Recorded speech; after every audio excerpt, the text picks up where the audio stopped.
Miss হবে না আপনার পছন্দের টিভি শো। দেখুন জি5 অ্যাপে একদম ফ্রি। আমার গিফটটা পাক্কা তো? Wait wait young lady, gift তো আমি দেবই, তবে তার পরিবর্তে আমার রিটার্ন গিফট চাই। একটা নয়, দুটো রিটার্ন গিফট। বাবা, আপনি তো দেখছি পাক্কা বিজনেসম্যান। রিটার্ন গিফট আবার একটা নয় দুটো। দেখুন, আপনি আমাকে এখানে ডেকেছিলেন, বলেছিলেন গিফট চাইলে আমাকে এখানে আসতে হবে। আমি তাই জন্যই এখানে এসেছি। আসার পরে আবার রিটার্ন গিফটের শর্ত কেন উঠছে? আমার ভাবতে খুব ইচ্ছে করছে রাই, আমার ডাকে সাড়া দিয়ে এসেছো তুমি। কলকাতা অফিস রাখতে বলছো, শুধু আর সকলের কথা ভেবে না, তার সাথে আমাকেও আটকে রাখতে চাইছো তুমি তোমার কাছে।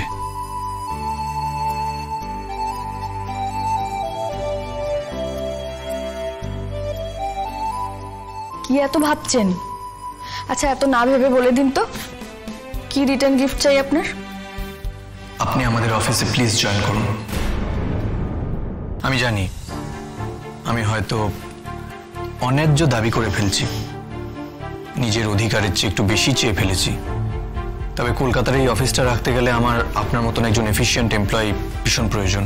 কিন্তু স্যার, আপনার অফিসে যারা চাকরি করে তারা তো যথেষ্ট এফিশিয়েন্ট, তারাও কাজে কর্মে সবাই ভালো, কিন্তু যে দায়িত্বে আপনি আছেন সেখানে আমি আর অন্য কাউকে চাই না।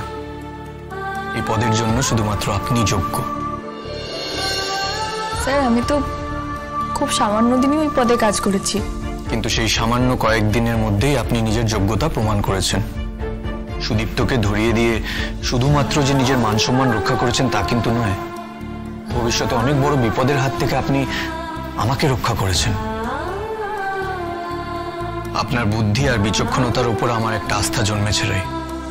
শুধুমাত্র আমিই নই, অফিসে প্রত্যেকেই চায় আপনি সসম্মানে আপনার জায়গায় আবার ফিরে আসুন।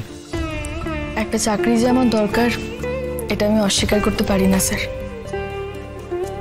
কিন্তু আপনার আমার প্রতি যে অবিশ্বাসের বীজটা জন্মেছিল সেটা কি কখনো...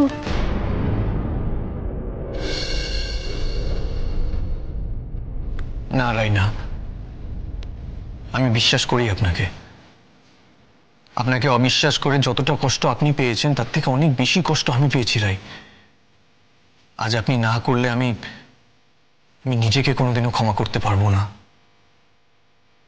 বন্ধুত্বের খাতিরেই না হয় আমার এই অনুরোধটুকু রাখুন।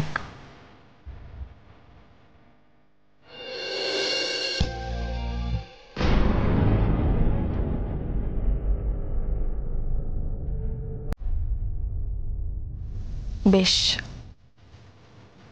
আমি অফিসে জয়েন করব।